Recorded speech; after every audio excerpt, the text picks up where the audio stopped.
Capítulo 1. El tañido en la medianoche. Dicen que las campanas solo deben sonar cuando una mano humana las impulsa. Pero en San Esteban, un pueblo perdido entre montañas y nieblas perpetuas, hay una campana que rompe esa ley. Una campana que no necesita de nadie para despertar a los vivos, ni para condenarlos. Aquella noche, la luna estaba cubierta por nubes tan densas que parecían escombros del cielo. El silencio reinaba en las calles empedradas cuando, de pronto, el sonido irrumpió con violencia. Don. Un tañido grave, profundo, como si hubiese nacido de las entrañas de la tierra. Los perros comenzaron a aullar. Las velas en los altares se apagaron de golpe. Y los vecinos salieron a las ventanas con el rostro desencajado. Todos sabían lo que significaba. La campana llevaba 20 años en silencio. Nadie, ni los más ancianos, había querido escucharla de nuevo. Pero esa madrugada, su bronce maldito volvió a temblar. Isabel, hija de un sacristán olvidado por la historia, fue la primera en sentir cómo el sonido se le metía en el pecho. Corrió hacia la plaza, donde la torre de la iglesia se alzaba como un dedo acusador contra el cielo. No había campanero, no había manos sobre la cuerda, y sin embargo, el badajo oscilaba solo, golpeando con una furia invisible. Entonces ocurrió lo que todos temían. El tañido se quebró en un murmullo. No fue un eco, no fue el viento, fue una voz. Una voz que arrastraba sílabas pesadas, como piedras cayendo en un pozo sin fondo. Pronunció un nombre, claro, nítido, imposible de confundir. El aire se volvió irrespirable. Algunos vecinos se taparon los oídos, otros huyeron despavoridos. Pero el nombre quedó flotando entre las paredes, como si hubiera sido grabado en la piedra misma. Nadie quería repetirlo, nadie quería admitir que lo había escuchado. En San Esteban, reconocer un nombre era sellar su destino. Isabela se quedó inmóvil, el corazón desbocado. Sintió que aquel susurro no había atravesado solo el aire, sino también su propia sangre. Y lo más terrible no fue la voz de la campana, sino la certeza que le quemaba por dentro. Ella conocía a la persona nombrada. Al amanecer, cuando el sol apenas lograba colorear los tejados húmedos, el pueblo entero se reunió frente a la iglesia. Nadie habló del nombre, nadie confesó haberlo oído, pero en las miradas había un miedo compartido. Un secreto que comenzaba a corroerlos desde adentro. Solo Isabela, con las manos temblorosas, se atrevió a mirar hacia lo alto de la torre. Allí, la campana oscura permanecía quieta, inmóvil, como si nada hubiera pasado. Sin embargo, ella juraría haber visto un brillo húmedo resbalando por el bronce, como una lágrima metálica que aún goteaba silencio. Y en ese instante supo que la maldición apenas estaba despertando. Capítulo 2. El nombre de los ausentes.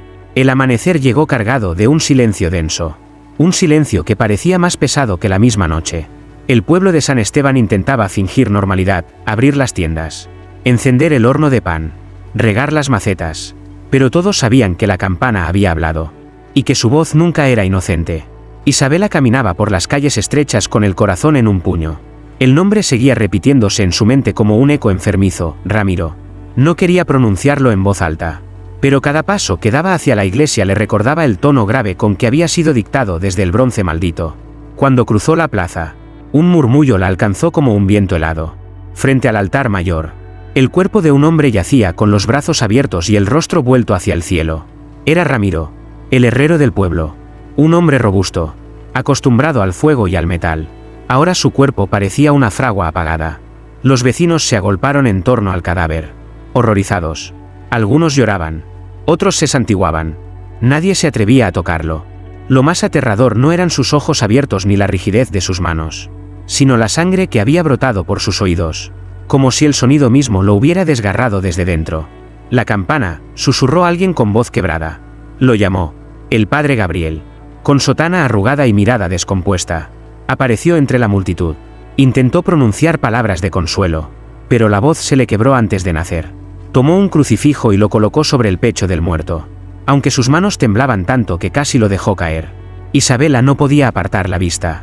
Recordó cómo Ramiro la había saludado apenas el día anterior, con su sonrisa de hierro y carbón, y ahora estaba allí, convertido en advertencia, en prueba viva de que la campana nunca mentía. El rumor comenzó a propagarse con rapidez. La campana no solo anunciaba, condenaba, y quien escuchara un nombre debía callar o arriesgarse a que la maldición se extendiera. Pero mientras los demás retrocedían, Isabela sintió una punzada diferente en el pecho. No era solo miedo, era una certeza ardiente, casi insoportable. La campana no había hablado al aire. Le había hablado a ella.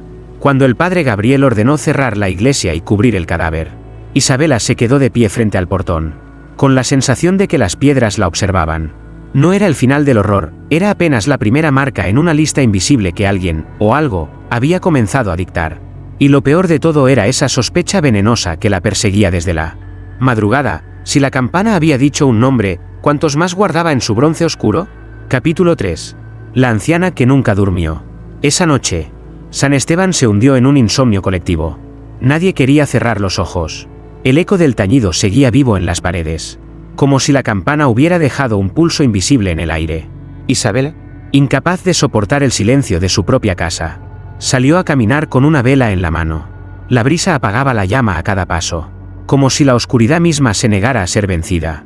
Al girar por la calle de los Olivos, escuchó un murmullo arrastrado. Una voz vieja, quebrada, que repetía plegarias inconexas. Siguió el sonido hasta una casucha solitaria donde decían que vivía doña Eufrasia, la mujer más anciana del pueblo, olvidada incluso por la memoria de la iglesia. Golpeó la puerta. Nadie respondió, pero la voz continuaba, rezando entrecortada, como si luchara contra un enemigo invisible. Isabela empujó la madera y entró. El aire estaba impregnado de humedad, incienso y hierbas secas.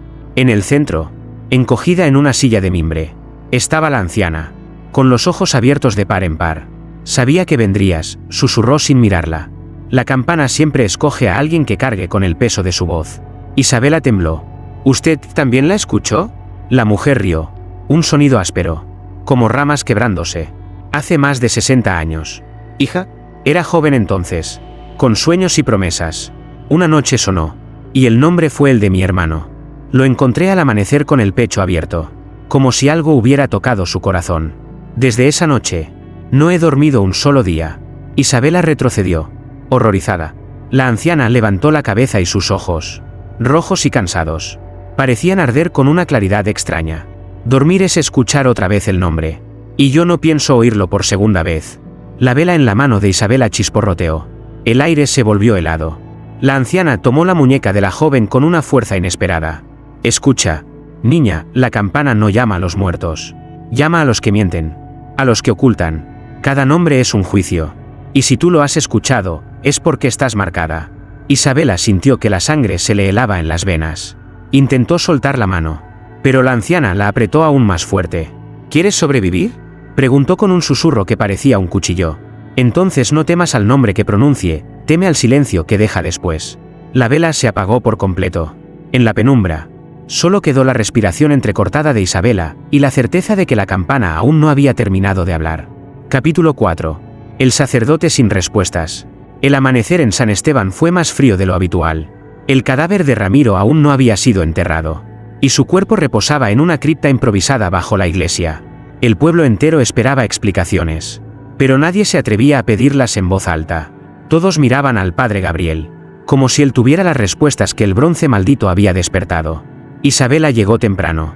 El templo estaba lleno de sombras que se resistían a marcharse con la luz. Encontró al sacerdote de rodillas frente al altar, con la sotana arrugada y el rostro cubierto de un sudor inexplicable. Rezaba con fervor, pero su voz se quebraba como un hilo demasiado tenso. Padre, se atrevió a decir Isabela. La campana habló. ¿Qué es lo que quiere de nosotros? El hombre levantó la vista. Sus ojos parecían más viejos que su rostro. No lo sé, hija. He buscado en los libros sagrados, en los registros de los conventos, incluso en los pergaminos que nadie lee ya, pero nada explica su origen. La campana estaba aquí antes que la iglesia misma. Isabela tragó saliva. Anunció un nombre, y ese nombre murió. ¿Es castigo de Dios? El padre Gabriel apretó el crucifijo contra su pecho como si le quemara. Si fuera la voz del Señor, no vendría con sangre. No sé si es juicio divino o tentación del enemigo, pero sí sé algo, cada vez que suena. El pueblo se rompe un poco más. De pronto, un estruendo sacudió las paredes. No fue el tañido de la campana, sino un golpe seco, como si algo invisible hubiera intentado arrancarla de la torre. Ambos corrieron hacia la puerta. Afuera, los vecinos gritaban señalando lo alto, la campana vibraba sola, como si un aliento oscuro la meciera. Pero esta vez no pronunció ningún nombre. Solo dejó caer un hilo rojo que resbaló hasta el suelo. ¿Sangre?, susurró Isabela, aterrada. El sacerdote palideció. No es sangre. Es aceite consagrado, contaminado. Los fieles retrocedieron. Algunos se arrodillaron llorando. Otros acusaban a gritos que la iglesia había traído la maldición. El padre Gabriel levantó las manos, intentando calmar la multitud. «Silencio», clamó. «No dejéis que el miedo hable en vuestro lugar». Pero su voz se quebró en medio de la plaza, porque en lo profundo de su pecho sabía que el miedo tenía razón, y que ni él, con toda su fe, poseía las palabras para enfrentar a esa campana que sonaba nombres que nadie debía escuchar.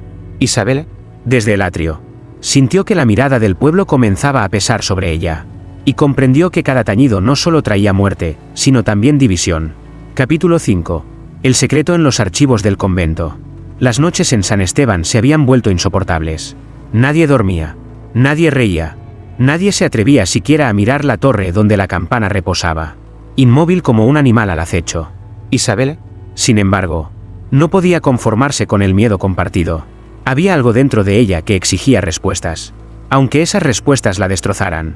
Una madrugada, mientras el pueblo intentaba ocultar su terror tras oraciones mecánicas, Isabela se dirigió al viejo convento abandonado en la ladera. Llevaba una lámpara de aceite y el corazón latiéndole como un tambor. Decían que en esos muros derruidos se guardaban los archivos más antiguos, escritos que la iglesia prefería enterrar bajo polvo y silencio.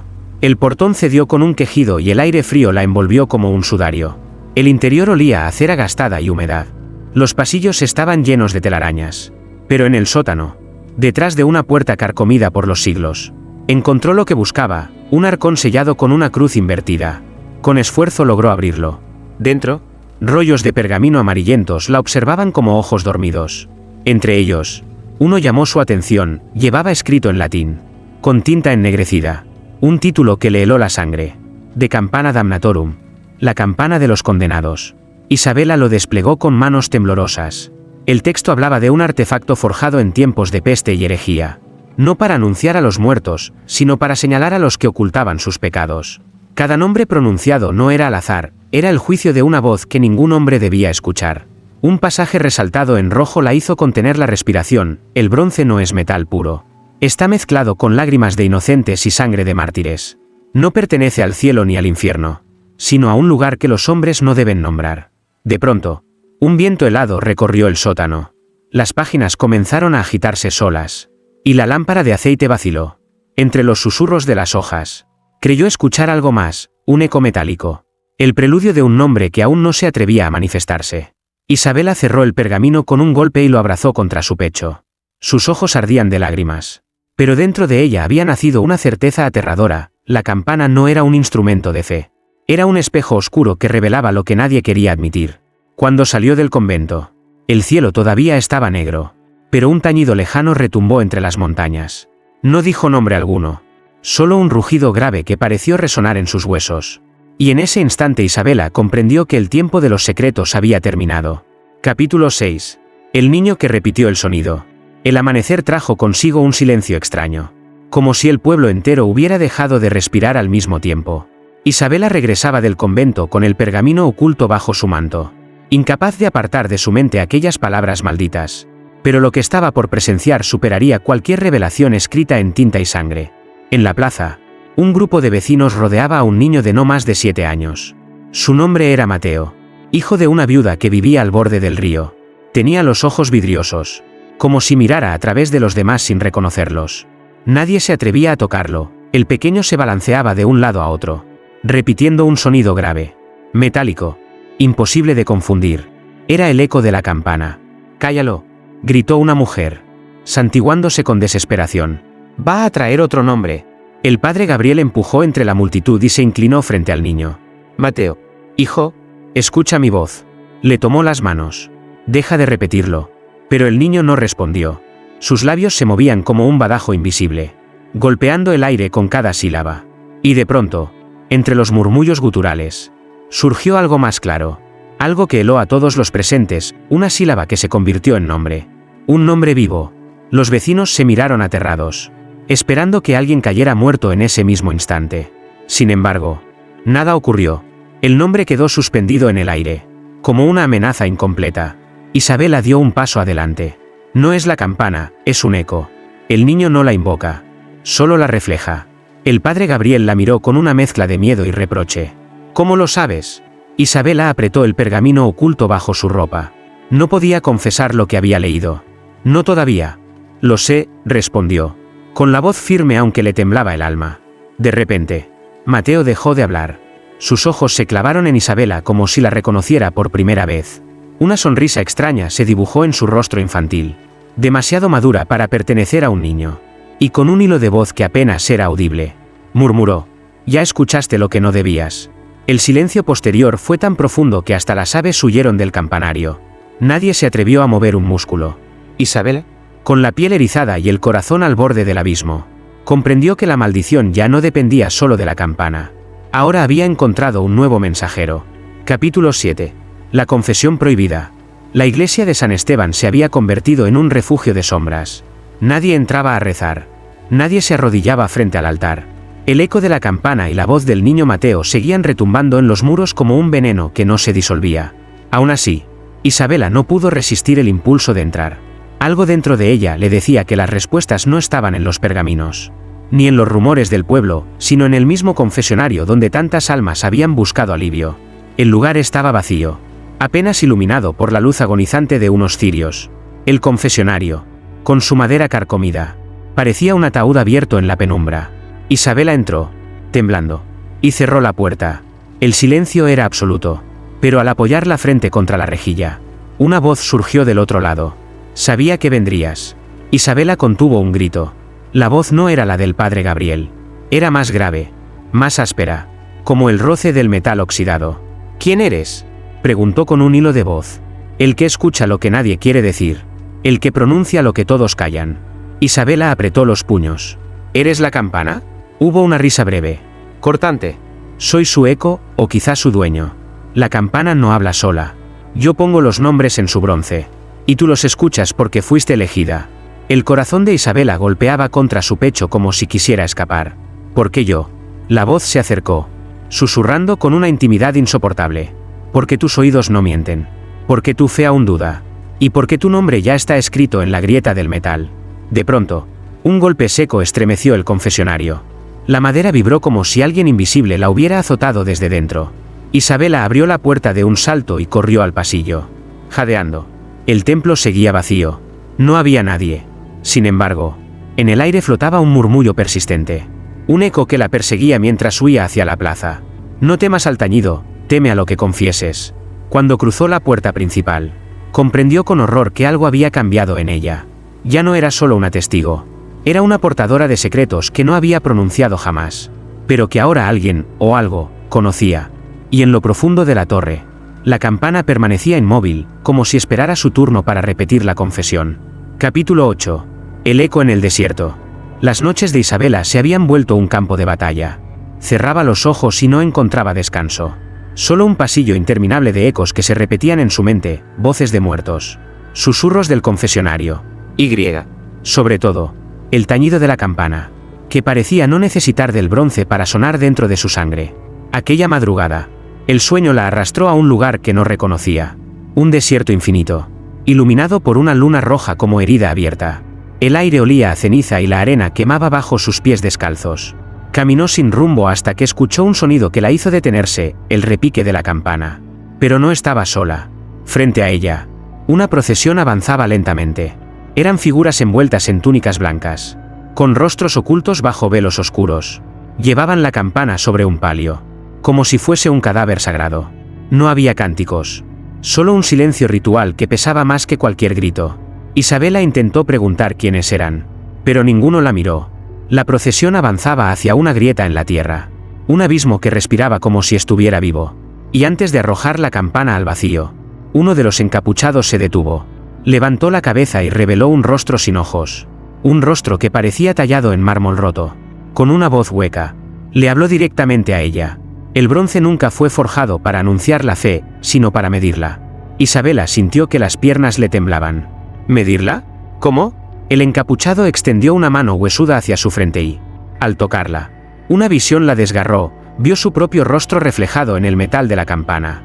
Vio su nombre escrito en la grieta del bronce. Y escuchó un coro de voces que repetía su nombre como sentencia. De pronto, la procesión se disolvió en polvo. El abismo rugió como un órgano celestial invertido. y el eco de la campana resonó tan fuerte que Isabela despertó con un grito. Estaba en su cama, empapada en sudor, con las sábanas enredadas como cadenas. Afuera, en el pueblo, la campana permanecía en silencio. Pero Isabela sabía la verdad, ya no necesitaba tañer. El eco había entrado en sus sueños. Y desde allí, comenzaba a trazar un juicio que nadie podría detener. Capítulo 9. El nombre de Isabela. La madrugada llegó pesada. Como si el aire mismo quisiera advertir lo inevitable. Nadie dormía en San Esteban, las familias se reunían en silencio. Rezaban oraciones mecánicas. Encendían velas frente a puertas y ventanas. El miedo era ya un huésped permanente en cada casa. Isabela, aún marcada por el sueño del desierto, intentaba convencer a su corazón de que había sido solo una visión. Pero cuando los primeros tañidos retumbaron desde la torre, supo que no se trataba de una pesadilla. La campana volvió a sonar. El bronce vibró con un poder casi humano, desgarrando la calma con golpes lentos y solemnes. Los perros aullaron, las paredes crujieron, y en cada rincón del pueblo se hizo un silencio absoluto. El badajo oscilaba solo, como un péndulo que marcaba el destino. Entonces, la voz surgió. No fue un murmullo roto, ni un eco incomprensible. Fue claro, nítido, casi dulce. El nombre que pronunció resonó como una flecha directa al corazón de todos los presentes. Isabela. El tiempo pareció detenerse. Las miradas se volvieron hacia ella en la plaza, donde se había atrevido a enfrentar el sonido. Sintió un frío helado recorrerle la espalda, como si el mundo entero le arrancara el suelo bajo los pies. «¿Es ella?», gritó una mujer, santiguándose con desesperación. «La campana la ha señalado». Los murmullos crecieron como un enjambre. Algunos retrocedieron temerosos. Otros la señalaron con dedos acusadores. El padre Gabriel, pálido como un muerto, intentó imponerse con su voz. «No sabemos lo que significa. La campana juzga, pero no condena». Pero nadie escuchaba razones. Para el pueblo, la evidencia era incontestable, el bronce había hablado. Y el nombre era el de ella. Isabela quiso gritar que todo era un error, que la campana no era de Dios, que era un artefacto de condena y no de fe. Pero las palabras se ahogaron en su garganta. ¿Por qué? En lo más profundo de su alma. Lo que había visto en el desierto regresó con fuerza, su nombre ya estaba escrito en la grieta del metal. Los vecinos comenzaron a rodearla. Algunos con miedo, otros con furia. Isabela, temblando, sintió que aquella multitud no la miraba como a una víctima, sino como a una ofrenda. Y mientras el eco de su nombre aún flotaba en el aire, la campana se detuvo de golpe. El silencio que siguió fue más cruel que el tañido. Era un silencio de sentencia. Isabela comprendió entonces que la campana no solo anunciaba muertes, también reclamaba sacrificios. Capítulo 10. El pacto del sacerdote. La plaza se había vuelto un tribunal improvisado. Los vecinos no se atrevían a tocar a Isabela, pero tampoco se apartaban de ella. La rodeaban con miradas que oscilaban entre la compasión y el odio. El nombre seguía retumbando en sus mentes, como un eco imposible de borrar. El padre Gabriel alzó las manos pidiendo silencio. Su voz, quebrada pero firme, resonó sobre el murmullo general. «Escuchadme. La campana no es un juez, es un instrumento, y lo que hoy pronunció no debe interpretarse con prisas». Pero su defensa sonaba débil, incluso para él mismo. Los ojos del pueblo, cargados de miedo, no confiaban ya en sermones. Entonces, en un gesto inesperado, Gabriel tomó a Isabela del brazo y la arrastró dentro de la iglesia, cerrando las puertas tras ellos. El templo estaba oscuro, solo iluminado por las velas del altar. El sacerdote respiraba agitadamente, como si llevara años escondiendo una verdad demasiado pesada. Finalmente, habló con voz baja, casi culpable. «No eres la primera, Isabela». Ella lo miró con incredulidad. «¿Qué está diciendo?». Gabriel se llevó las manos al rostro, y cuando volvió a hablar, su tono estaba cargado de vergüenza. «Hace más de una década, la campana pronunció mi nombre. Lo escuché tan claro como tú esta madrugada. Pero no lo confesé a nadie. Fingí que no había oído nada, y al día siguiente, el campanario guardó silencio». Isabela retrocedió, horrorizada. «¿Cómo pudo ocultarlo? ¿Por qué está vivo?». Los ojos del sacerdote se llenaron de lágrimas. «Porque no obedecí al bronce. Porque hice un pacto. Me arrodillé bajo la torre y prometí dedicar mi vida entera al servicio de la iglesia. Sin deseo, sin descanso, sin alegría. Desde entonces, mi fe ya no me pertenece. Vivo, sí, pero vivo encadenado». Isabela apretó los puños. «Entonces la campana no solo mata, también esclaviza». Gabriel bajó la voz hasta un susurro. No lo entiendes. El precio que pagué no fue suficiente. Yo callé. Y por mi silencio, otros murieron en mi lugar. Cada nombre que ella pronuncia es un reflejo de mi culpa. La joven sintió que un escalofrío le recorría la espalda. El sacerdote, con los ojos hundidos en la penumbra, le tomó la mano con fuerza. Isabel, si has escuchado tu nombre, ya estás dentro. Pero aún puedes elegir, callar, como yo lo hice, o aceptar lo que la campana exige. El silencio de la iglesia se volvió insoportable. Afuera, los golpes de la multitud contra la puerta resonaban como un nuevo tañido. Isabela entendió entonces que no solo estaba marcada. Estaba atrapada en un destino que otro había iniciado mucho antes de ella. Capítulo 11. La campana que lloraba sangre. El padre Gabriel insistió en celebrar la misa dominical. Pese al miedo que se respiraba en cada rincón de San Esteban. La fe debe imponerse al terror. Había dicho. Pero en el fondo, hasta él sabía que el templo ya no era un refugio, sino el escenario donde la campana decidía quién debía temblar. Isabela asistió en silencio. No quería, pero algo más fuerte que su voluntad la arrastraba hacia la nave central, como si la campana la reclamara incluso en su quietud. Los bancos estaban llenos, hombres, mujeres y niños con ojos ojerosos y manos crispadas. Nadie cantaba. Nadie se atrevía a mirar hacia arriba. La misa avanzaba con torpeza. Gabriel recitaba las plegarias con la voz rota, como si cada palabra lo acercara más a la condena que había ocultado durante tantos años. Fue entonces cuando ocurrió. Un sonido hueco retumbó en lo alto. No era el tañido habitual. No había repique. Era un crujido metálico, como si el bronce se desgarrara desde dentro. La multitud levantó la vista. De las grietas de la campana comenzó a brotar un líquido espeso, oscuro, que descendía lentamente por el metal. Al principio parecía óxido. Luego, el hedor del hierro fresco despejó las dudas. Era sangre. Un grito quebró el silencio, seguido de otro, y pronto toda la iglesia se convirtió en un caos. Algunos fieles se arrodillaron llorando. Otros corrieron hacia la puerta intentando huir. Pero lo más aterrador fue que la sangre no se detenía, caía en hilos gruesos, goteando desde el badajo hasta la piedra del altar. El primer salpicón alcanzó a una mujer en el rostro. Ella gritó como si ardiera, mientras la mancha se extendía sobre su piel. Otros recibieron gotas sobre la ropa, y allí donde caían, el tejido se ennegrecía como si se quemara. Isabel, paralizada, alzó la vista. Sintió que aquel líquido no era simple sangre. Había algo vivo en ella, algo que se movía al tocar la piedra, formando figuras fugaces, como letras que se escribían y borraban en un instante. Entre esos trazos alcanzó a distinguir su propio nombre, marcado en rojo oscuro. El padre Gabriel cayó de rodillas, con los brazos abiertos hacia el campanario. Señor, detén esta prueba. Si es juicio, júzgame a mí. Pero la campana no cayó. Goteaba, lloraba, manchaba el templo entero como si quisiera recordarles que la fe también podía sangrar. Isabela dio un paso atrás. Comprendió que no se trataba solo de un aviso, la campana estaba viva. Y ahora reclamaba más que nombres. Reclamaba cuerpos. Capítulo 12. El juicio en la plaza. El templo quedó manchado con la sangre de la campana. Nadie quiso volver a entrar. Esa misma tarde, los vecinos de San Esteban se reunieron en la plaza como si la sombra del campanario los arrastrara a un mismo destino. No había cantos, ni plegarias, ni sermones. Solo miradas cargadas de miedo y resentimiento. Isabela estaba allí, rodeada por la multitud. Podía sentir el peso de los ojos clavándose en su espalda, como cuchillos invisibles. Nadie lo decía en voz alta, pero todos pensaban lo mismo, su nombre había sido pronunciado. Y mientras ella siguiera viva, la maldición no se detendría. Un anciano dio el primer paso. Si la campana la llamó, es porque le pertenece. Otra mujer gritó desde el fondo. Que sea ella la ofrenda. Que se sacrifique para que el pueblo viva. Los murmullos se convirtieron en rugido. Algunos lloraban.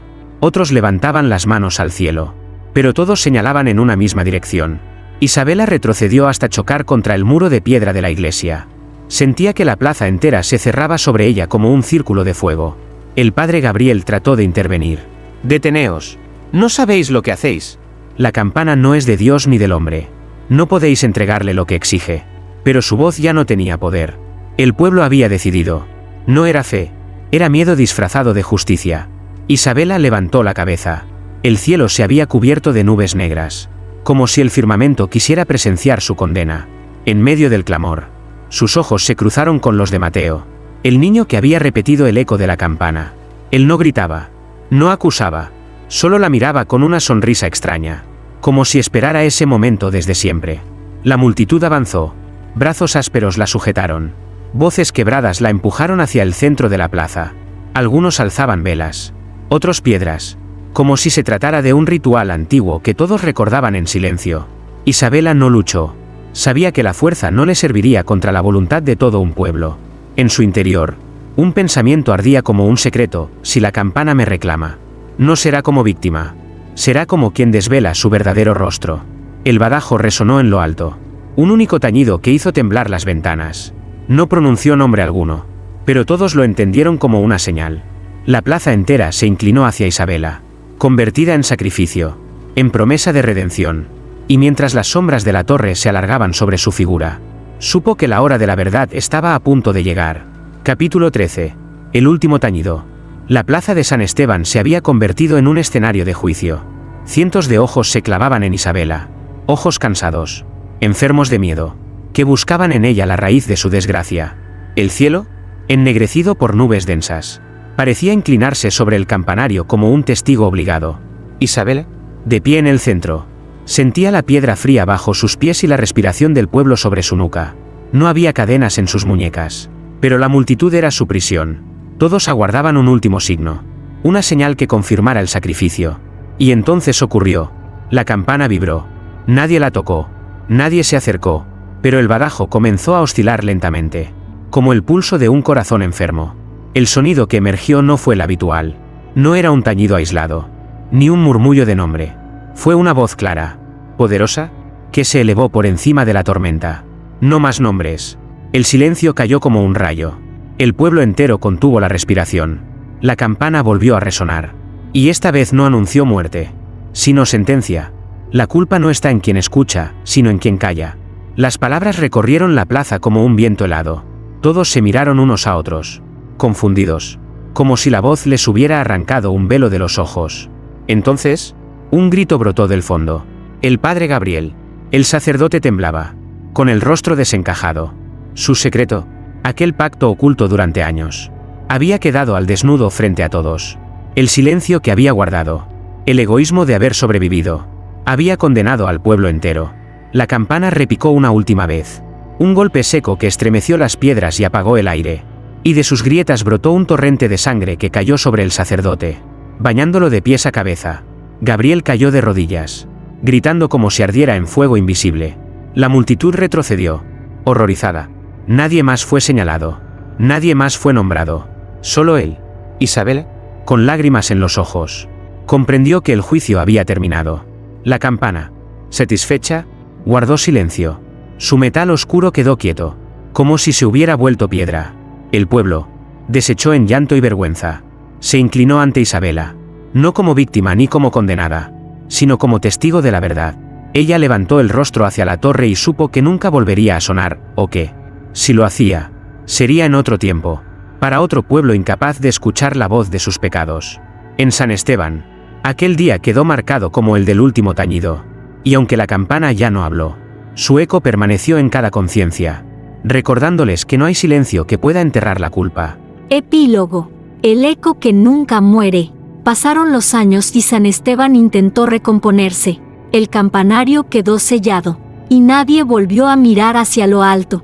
El pueblo se llenó de silencios incómodos, como si todos hubieran pactado olvidar. Pero el olvido nunca es completo. A veces, en noches de tormenta, cuando el viento arrastra las nubes contra la montaña, algunos aseguran escuchar un tañido lejano. No es fuerte, no rompe las ventanas, pero vibra en los huesos, como si el eco buscara todavía a quien atreverse a escucharlo. Isabela vive ahora en soledad, apartada del pueblo. La llaman santa, la llaman maldita. Ella no responde. Sus días transcurren entre oraciones y recuerdos, pero en sus noches, cuando el sueño amenaza con llevarla, escucha una voz que nadie más oye. El juicio nunca termina. Entonces abre los ojos y sabe que el silencio de la campana no es descanso, sino espera, que el bronce aguarda pacientemente a que la humanidad vuelva a callar sus pecados. Porque en el fondo, todos saben la verdad: no existe tierra, ni pueblo, ni alma que pueda escapar del eco de aquello que nunca debió pronunciarse. Y cuando la campana vuelva a llorar, será demasiado tarde para cualquiera que intente taparse los oídos.